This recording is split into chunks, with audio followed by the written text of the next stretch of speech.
ನಮಸ್ಕಾರ ಭಕ್ತರೇ. ಮನುಷ್ಯ ಸತ್ತ ನಂತರ ಆತ್ಮಕ್ಕೆ ಏನಾಗುತ್ತದೆ? ಆತ್ಮ ತಕ್ಷಣ ಯಮಲೋಕಕ್ಕೆ ಹೋಗುತ್ತದೆಯೇ ಅಥವಾ 13 ದಿನಗಳ ಕಾಲ ತನ್ನ ಮನೆಯ ಸುತ್ತಲೇ ಇರುತ್ತದೆಯೇ?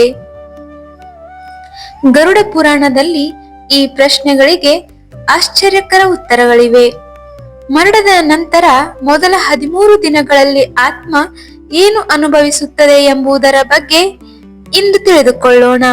ಹಾಗಾದರೆ ವಿಡಿಯೋವನ್ನು ಸ್ಕಿಪ್ ಮಾಡದೆ ಕೊನೆಯವರೆಗೂ ನೋಡಿ.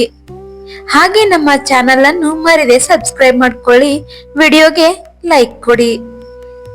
ಮೊದಲ ದಿನ ಮನುಷ್ಯನ ಪ್ರಾಣ ದೇಹವನ್ನು ಬಿಟ್ಟ ಕ್ಷಣದಲ್ಲಿ ಆತ್ಮ ತನ್ನ ದೇಹದಿಂದ ಬೇರ್ಪಡುತ್ತದೆ.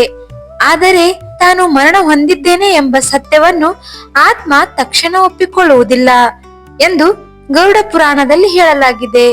ತನ್ನ ಮನೆಯವರ ಅಳುವನ್ನೇ ತನ್ನದೇ ದೇಹವನ್ನು ನೋಡಿ ಗೊಂದಲಕ್ಕೊಳಗಾಗುತ್ತದೆ. ಎರಡನೆಯ ದಿನ ಆತ್ಮ ತನ್ನ ಕುಟುಂಬದವರ ಸುತ್ತಲೇ ಇರುತ್ತದೆ. ಅವರು ಮಾತನಾಡುವುದನ್ನು ಕೇಳುತ್ತದೆ, ಅವರನ್ನು ನೋಡುತ್ತದೆ. ಆದರೆ ತನ್ನ ಅಸ್ತಿತ್ವವನ್ನು ತಿಳಿಸಲು ಸಾಧ್ಯವಾಗುವುದಿಲ್ಲ. ಮೂರನೆಯ ದಿನ ಅಂತ್ಯ ಸಂಸ್ಕಾರದ ನಂತರ ಆತ್ಮಕ್ಕೆ ದೇಹದೊಂದಿಗಿನ ಸಂಬಂಧ ನಿಧಾನವಾಗಿ ಕಡಿಮೆಯಾಗಲು ಆರಂಭವಾಗುತ್ತದೆ. ಕುಟುಂಬದವರು ಮಾಡುವ ಪ್ರಾರ್ಥನೆಗಳು ಮತ್ತು ಧಾರ್ಮಿಕ ಕಾರ್ಯಗಳು ಆತ್ಮಕ್ಕೆ ಶಾಂತಿ ನೀಡುತ್ತವೆ ಎಂದು ನಂಬಲಾಗಿದೆ. ನಾಲ್ಕನೆಯ ದಿನ ಆತ್ಮ ತನ್ನ ಜೀವನವನ್ನು ನೆನಪಿಸಿಕೊಳ್ಳಲು ಆರಂಭಿಸುತ್ತದೆ. ತಾನು ಮಾಡಿದ ಒಳ್ಳೆಯ ಮತ್ತು ಕೆಟ್ಟ ಕಾರ್ಯಗಳು ಅದರ ನೆನಪಿಗೆ ಬರುತ್ತವೆ.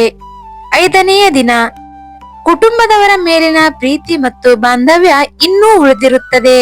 ಅದರಿಂದ ಆತ್ಮ ಭೂಮಿಯೊಂದಿಗಿನ ಸಂಬಂಧವನ್ನು ಸಂಪೂರ್ಣವಾಗಿ ಬಿಡಲು ಸಾಧ್ಯವಾಗುವುದಿಲ್ಲ. ಆರನೆಯ ದಿನ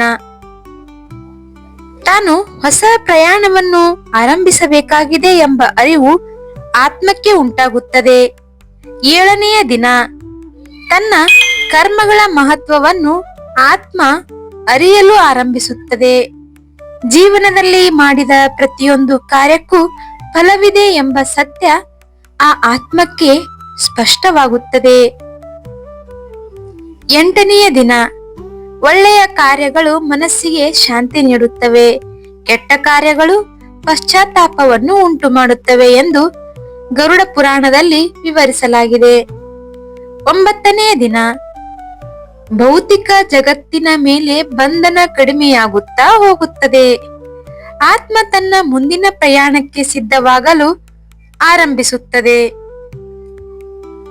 ಹತ್ತನೆಯ ದಿನ ಹಿಂದೂ ಸಂಪ್ರದಾಯದಲ್ಲಿ 10ನೆಯ ದಿನದ ವಿಧಿವಿಧಾನಗಳಿಗೆ ವಿಶೇಷ ಮಹತ್ವವಿದೆ.